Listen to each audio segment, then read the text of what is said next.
पैसा सिर्फ जेब में ही नहीं बल्कि पूरी इकोनॉमी में ही घूमता है और इस घूमने का नाम है मनी सप्लाई। आज हम जानेंगे कि मनी सप्लाई क्या होता है और किन डिफरेंट मेजर से इसे मेजर किया जाता है। हेलो, मेरा नाम है Arya Dubey and welcome to Fuke education. आज हम इस वीडियो में मनी सप्लाई का जो लास्ट टॉपिक है हमारे मनी चैप्टर का उसे हम डिस्कस करेंगे। किस तरीके से मनी सप्लाई को डिफाइन किया जाता है? It's very simple. The total money held by the public of a country at a specific point of time is known as money supply. क्या बोला गया है कि टोटल मनी जो किसी भी कंट्री की पब्लिक के द्वारा एक समय पे होल्ड करा गया है उसी को हम क्या बोलते हैं? Money supply. ठीक है, तो आप देखें यहाँ पे तीन एलिमेंट्स है डेफिनेशन में। पहले बोला है टोटल मनी, यानी टोटल मनी जो कि एक कंट्री की पब्लिक ने होल्ड किया है एक स्पेसिफिक पॉइंट ऑफ टाइम पे, उसको ही हम क्या कहते हैं? Money supply. It consist of both cash and deposits that can be easily used as cash. यानी कि इसके अंदर जो है कैश और डिपॉजिट्स दोनों ही आते हैं जिसको हम इजीली कैश की तरह इस्तेमाल कर सकते हैं। The money supply of a country has a major impact on its economy. यानी कि जो मनी सप्लाई है उसका काफी बड़ा रोल होता है इकोनॉमी को इंपैक्ट करने में। If there is a rise in the money supply of an economy, it will be shown as a decline in the interest rate and the price of goods and services. अगर money supply में कोई भी rise देखने को मिलता है तो इसका मतलब है कि एक डिक्लाइन देखने को मिलेगा हमें किसमें? इंटरेस्ट रेट में और price of goods and services में। बिकॉज इंटरेस्ट रेट जो है वो उस पर डिपेंड करता है कि अवेलेबिलिटी ऑफ फंड्स पे। अगर मनी सप्लाई बढ़ता है यानी कि अवेलेबिलिटी ऑफ फंड्स बढ़ता है एंड इजीली फिर वहां पैसा जो है लेंट आउट किया जा सकता है। तो वहां पे देख सकते हैं कि किस तरीके से मनी सप्लाई जो है वो अलग अलग तरीके से इकोनॉमी को इफेक्ट करता है। However, if there is in decline in the money supply, पर अगर वहीं पे मनी सप्लाई कम होता है तो उस कारण से इंटरेस्ट रेट्स जो है वो ज्यादा हो सकते हैं, बढ़ जाएंगे। बिकॉज अब फंड्स की अवेलेबिलिटी जो है वो कम हो चुकी है और अब पैसा जो है वो इतनी इजीली लेंट आउट नहीं किया जा सकता और price of goods and services जो है वो भी बढ़ेंगे along with an increase in the bank reserve. इसके साथ साथ बैंक रिजर्व में भी कुछ आपको इंक्रीज देखने को मिलेगा। तो फीचर्स देखते हैं क्या क्या होते हैं मनी सप्लाई के। सबसे पहला, money supply includes a money held by the public in an economy only. यानी कि मनी सप्लाई जो है वो यहाँ पे सिर्फ इतनी बात कर रहा है कि जो मनी पब्लिक ने होल्ड किया है एक इकोनॉमी के अंदर, सिर्फ वही मनी सप्लाई उस मनी को इंक्लूड करता है। Here public means the sector of the country. यानी कि पब्लिक का यहाँ पे क्या मतलब हुआ? वो sector of the country which is money using, that is firms and individuals. यानी कि जो मनी का इस्तेमाल कर रही है, मनी यूजिंग सेक्टर जो है उसको ही हम यहाँ पब्लिक वर्ड से डिफाइन कर रहे हैं। However, it does not include the money creating sector of a country। और वहीं पे आप देखें यहाँ पे वो जो मनी क्रिएटिंग सेक्टर्स है उनको यहाँ पे इंक्लूड नहीं किया जाता। As a amount of money or cash held by them does not mean the actual circulation of money in the country। The money creating sector of a country includes banking system and the government। यानी कि जो banks हैं और जो governments हैं वही हमारे कौन से होते हैं? मनी क्रिएटिंग सेक्टर होते हैं। और इसलिए यहाँ पे इनको इंक्लूड नहीं करते बिकॉज जो भी मनी या कैश वो होल्ड करते हैं उससे कोई एक्चुअल सर्कुलेशन हमें पता नहीं चलता है इकोनॉमी में। यानी कि उनके पास जो भी पैसा है वो एक्चुअली में एक्चुअल सर्कुलेशन को रिप्रेजेंट नहीं करती, बल्कि जो पब्लिक होती है यानी कि फर्म्स एंड इंडिविजुअल्स, इनके पास जो मनी होता है यही एक्चुअल सर्कुलेशन को शो करती है। इसलिए यहाँ पे ध्यान रखें कि सिर्फ हम पब्लिक को ही, जो पब्लिक के पास पैसा होता है उसको इंक्लूड करते हैं मनी सप्लाई में और ना कि बैंकिंग सिस्टम या गवर्नमेंट जो कि मनी क्रिएटिंग सेक्टर्स होते हैं। Second point, money supply is a stock concept. Very important. Money supply जो है वो क्या है? एक स्टॉक कंसेप्ट है। It means that the money supply is concerned with a particular point of time. यानी कि जैसे कि हमने डेफिनेशन देखी थी अभी मनी सप्लाई की, जहां पे बोला गया था specifically specific point of time पे जो पैसा पब्लिक ने होल्ड किया है उसी को हम बोलते हैं क्या? Money supply. तो ये स्पेसिफिक पॉइंट ऑफ टाइम से मतलब है स्टॉक कंसेप्ट। दो तरह के कंसेप्ट होते हैं, एक स्टॉक और एक फ्लो। फ्लो में हम देखते हैं कि जहां पे मनी को एक मनी या किसी भी वेरिएबल को किसी पीरियड ऑफ टाइम के दौरान मेजर किया जाता है उसको हम बोलते हैं फ्लो। और वहीं पे स्टॉक कंसेप्ट होता है जिसको हम एक स्पेसिफिक पॉइंट ऑफ टाइम पे मेजर करते हैं। तो मनी सप्लाई हमारा जो है वो एक स्टॉक कंसेप्ट है बिकॉज इसको हम एक स्पेसिफिक पॉइंट ऑफ टाइम पे मेजर कर रहे हैं। अब यहाँ पे हम देखते हैं measures of money supply. Till 1967 to 68, only the narrow measure of the money supply was used by the Reserve Bank of India. However, since 1977, four measures of the money supply have evolved in the circulation, that is M1, M2, M3 and M4। यानी कि 1967 से 68 के दौरान सिर्फ narrow measures of money supply को इस्तेमाल किया जा रहा था, लेकिन उसके बाद से 4 मेजर्स में इसको डिवाइड कर दिया गया सिंस 1977, जिनको हम बोलते हैं M1, M2, M3 और M4। जो M1, M2, M3, 4, M4 है, ये लिक्विडिटी के बेसिस पे डिवाइड करे गए हैं। इसको भी हम आगे जाके डिस्कस करेंगे जब हम हर एक money major of money supply components को डीप में डिस्कस करेंगे। सबसे पहले चालू करते हैं M1 से। The first and the basic major of the money supply is M1, which is also known as the transaction money. यानी कि सबसे पहला और बेसिक मेजर है ये किसका, मनी सप्लाई का। इसको हम ट्रांजैक्शन मनी भी कहते हैं। It is called transaction money because this major can be directly used to make transaction. Transaction money क्यों कहते हैं हम इसे, बिकॉज इसका डायरेक्टली इस्तेमाल किया जा सकता है ट्रांजैक्शंस करने का। क्या मतलब है इसका, आगे भी समझते हैं।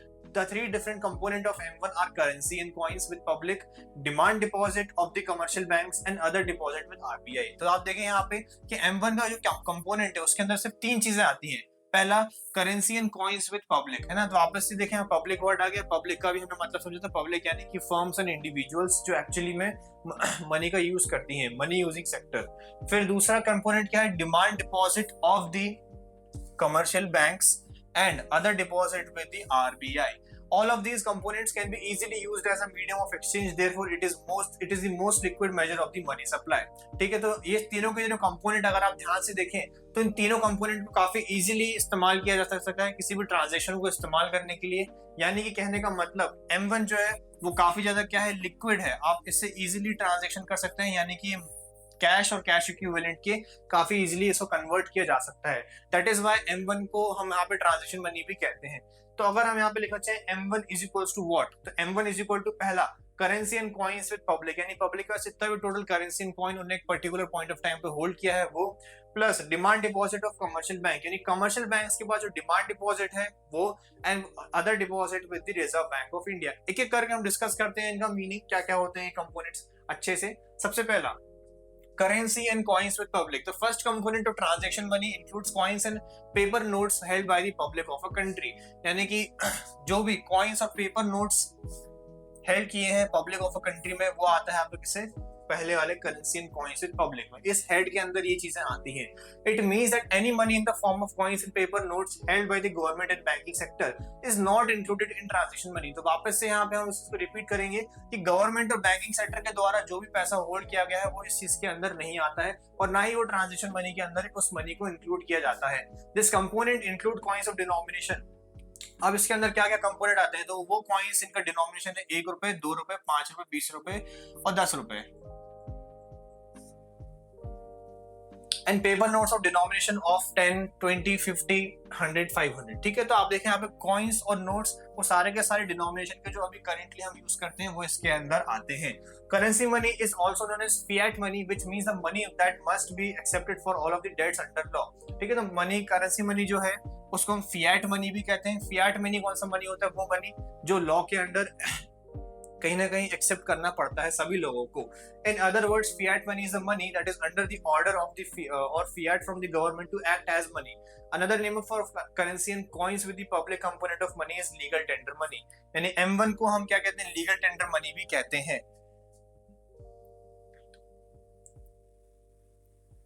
It is because the money can be used legally for the payment of the debts and other obligations। ठीक है, तो क्या होता है फिएट मनी, ये जानना काफी ज्यादा जरूरी है। फिएट मनी को सिंपली हम कहते हैं वो मनी जो गवर्नमेंट ने कहीं ना कहीं लीगली इन्फोर्स करके रखा है लोगों पे कि इस पैसे को उन्हें एक्सेप्ट करना पड़ेगा। ऐसे मनी को हम क्या कहते हैं, फिएट मनी। M1 का जो ये कंपोनेंट है आपका currency and coins with the public, इसको याद रखें कि इसको हम लीगल टेंडर मनी भी कहते हैं, इस सिर्फ और सिर्फ इस स्पेसिफिकली इस कंपोनेंट को। आगे बढ़ते हैं M1 के दूसरे कंपोनेंट में जो कि था आपका demand deposit of the commercial bank. तो जैसे कि नाम सजेस्ट करता है, demand deposits of commercial bank, यानी ऑन डिमांड डिपॉजिट जो कैरी करे गए हैं कमर्शियल बैंक्स के द्वारा, कमर्शियल बैंक्स के पास।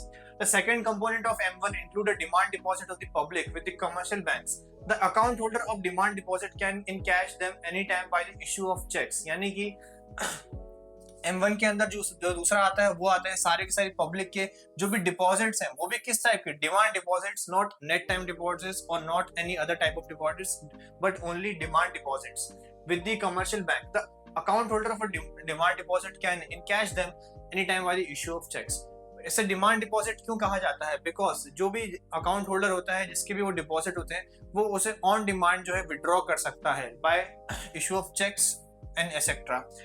As the demand deposit are readily accepted as a means of payment, they are treated as a currency held. यानी कि डिमांड डिपॉजिट जो है वो readily accepted होते हैं as a means of payment, तो इसलिए उनको ट्रीट किया जाता है करेंसी हेल्ड की तरह. However, only net time deposits are included in the M1. It means that all interbank and deposits are excluded from this component. Interbank deposit are the deposit that are held by the banks on the behalf of other banks. है तो यहाँ पे जो है interbank department जो है वो यहाँ पे नहीं आते. इंटरबैंक डिपॉजिट्स यानी कि सिर्फ यहाँ पे वो डिपॉजिट्स की बात करी जा रही है जो पब्लिक ने वहां पे बैंक्स के पास जमा करे हैं. और वहाँ पे पब्लिक का टर्म समझ गए, पब्लिक यानी कि इंडिविजुअल्स और फर्म्स ने जो यहाँ पे पैसा जो है जमा करा है बैंक के पास. अब यहाँ पे कुछ कुछ ऐसे डिपॉजिट्स होते हैं जो बैंक एक दूसरे के पास भी जमा करके रखते हैं, राइट. कोई ऐसा हो सकता है, कोई एक कमर्शियल बैंक है और उसने कुछ डिपॉजिट अपने किसी दूसरे बैंक के पास रखा हो, ऐसा इंटायरली पॉसिबल है. तो ऐसे जो डिपॉजिट्स उनको बोलते हैं ऑल इंटर बैंक डिपॉजिट्स, और वो इस कंपोनेंट के अंदर नहीं आते हैं ना. तो आप इसे याद रखेंगे कि ऐसे डिपॉजिट्स जो एक बैंक दूसरे बैंक के पास रखता है, या फिर कोई भी मनी क्रिएटिंग सेक्टर रखता है अपने किसी दूसरे के पास, गवर्नमेंट के पास रख सकता है या किसी वो दूसरे बैंक के पास रख सकता है, तो ऐसे डिपॉजिट जो है वो इसके अंदर नहीं आते हैं. Interbank deposits are the deposits that are held by the banks on the behalf of other banks. As these kind of deposits do not include money held by the public, है ना. तो क्यों नहीं आते हैं? बिकॉज सोल रीजन जो है वो यहीं पे रिवॉल्व करते हैं कि बिकॉज ये एक्चुअल मनी को रिप्रेजेंट नहीं करते हैं जो पब्लिक ने होल्ड किया है, बल्कि इस पैसे को उस पैसे को रिप्रेजेंट करते हैं जो मनी क्रिएटिंग सेक्टर्स होल्ड करते हैं. तो वो इस समय M1 के अंदर नहीं आता है. हम इसे आगे जाके अगले मेजर्स में देखेंगे. नेक्स्ट फिर आपका आता है जो M1 का आपका थर्ड और सबसे इंपॉर्टेंट कंपोनेंट है, वो है other deposit with reserve bank of India. से काफी बार निगलेक्ट कर दिया जाता है इस कंपोनेंट को. The last component of M1 include a deposit held by the reserve bank of India on behalf of foreign governments. यानी कि वो डिपॉजिट्स जो reserve bank of India hold करता है गवर्नमेंट के बिहाफ में दूसरी फॉरेन गवर्नमेंट्स के, जैसे कि IMF, world bank, public financial institution और भी कोई किसी कंट्री की गवर्नमेंट के बिहाफ पे इसने होल्ड करके रखे हैं वो deposits. However, the deposit of commercial bank and Indian government with the Reserve Bank of India are not included in this component. याद रखें कि इंडियन गवर्नमेंट के और बाकी अदर कमर्शियल बैंक के डिपॉजिट्स हैं जो रिजर्व बैंक ऑफ इंडिया के पास होते हैं, उसको इसके अंदर इंक्लूड नहीं किया जाता है. यहाँ पे स्पेसिफिकली हम फॉरेन गवर्नमेंट की बात कर रहे हैं, IMF, world bank, public financial institutions के जिसके deposit reserve bank of India के पास हैं. Other deposits with RBI do not play a significant role in the formation of the monetary policy of India because it constitutes a small part of M1. और यहाँ पे इसको part जो होता है M1 में वो काफी ज्यादा एक स्मॉल पार्ट होता है. मेजरली यहाँ पे आप देखें जो फर्स्ट टू कंपोनेंट्स हैं वो एक बड़ा पार्ट शो करती है M1 के अंदर, पर इसका मीनिंग जानना काफी ज्यादा जरूरी हो जाता है कि इसका मतलब क्या होता है other deposit with reserve bank of India. Next हम फिर डिस्कस करते हैं नेक्स्ट मेजर जो कि आपका है M2. The second measure of the money supply is M2 and is a broader concept as compared to M1. यानी कि अब ये जो M2 है वो एक broader concept हो जाता है M1 के comparison में, M1 की तुलना में. It includes M1 and saving deposit with the post office saving bank. यानी कि इसके अंदर M1 इंटायरली आता है. यानी कि अभी हमने डिस्कस करा M1 जो 3 कंपोनेंट से बना है, वो 3 कंपोनेंट वाला M1 जो है M2 के अंदर आता है, और साथ ही साथ में उसके अंदर saving deposit with the post office saving banks भी आती है. यानी कि एक एडिशनल जो कंपोनेंट है वो M1 में जोड़ दिया जाता है, जिससे कि हमें क्या मिलता है M2. One cannot withdraw saving deposit with post office saving bank through check. यानी कि अब आप यहाँ पे क्वेश्चन करेंगे कि क्यों हमने यहाँ पे saving deposits with post office saving bank को M2 में इंक्लूड करा और M1 में इंक्लूड क्यों नहीं करा. तो यहाँ पे वापस से सवाल जो हमारा आंसर है वो रिवॉल्व करेगा किसके अराउंड, लिक्विडिटी के अराउंड. जैसे जैसे हम अभी M1, M2, M3 आगे बढ़ते रहेंगे, जो लिक्विडिटी है वो गिरती जाएगी, लिक्विडिटी जो है फॉल होती जाएगी. कहीं ना कहीं जो M1 है आपका वो ज्यादा लिक्विड था किससे, M2 से. अब आप पूछेंगे यहाँ पे कि ऐसा क्या आ गया कि जिस कारण से यहाँ पे लिक्विडिटी कम हो गई. तो जैसे कि बताया गया है एक इंडिविजुअल जो है वो चेक के through post office saving bank से अपने पैसे विड्रॉ नहीं कर सकते, जिस कारण से ये कंपोनेंट जो है लेस लिक्विड हो जाता है और इसको हम M2 के अंदर इंक्लूड करते हैं. फिर therefore it can not be included in demand deposit with the bank. यानी कि अगर हम ये चीज कर पाते तो हम इसको पहले ही डिमांड डिपॉजिट विद बैंक में इंक्लूड करते तो ये M1 में आ जाता, पर ये नहीं कर सकते. इस कारण से हमने इसको M2 में एक जो है ऐड कर दिया. और फिर वहीं पर नेक्स्ट हमारा आता है M3. The third major of the money supply is M3 and is a broader concept as compare to M1.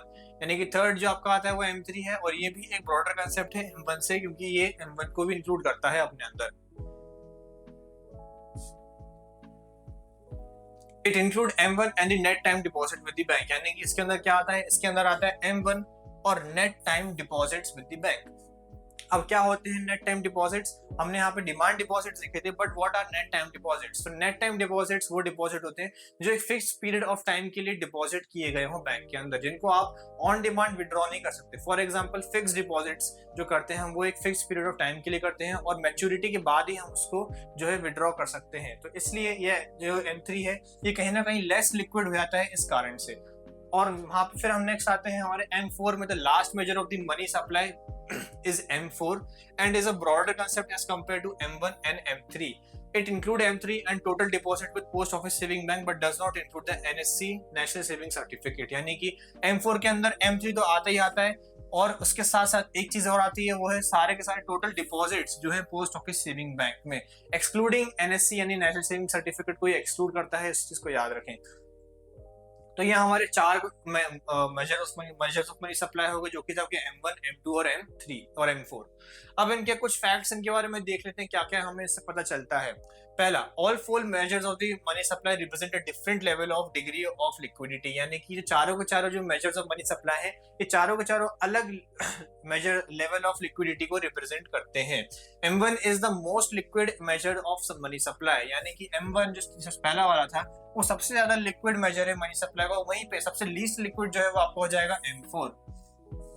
Next है M3 is also known as aggregate monetary resource of the society and is widely used as a measure of money supply, यानी M3 जो है उसको हम aggregate monetary resource कहते हैं of the society, और सबसे ज्यादा इस्तेमाल किए जाने वाला जो measure of money supply है वो भी M3 ही है।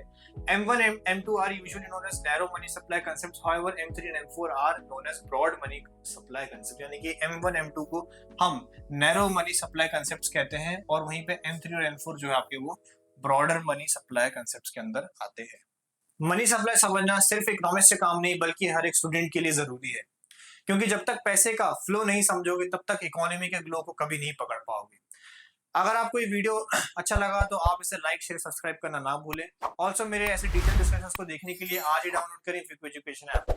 Thank you.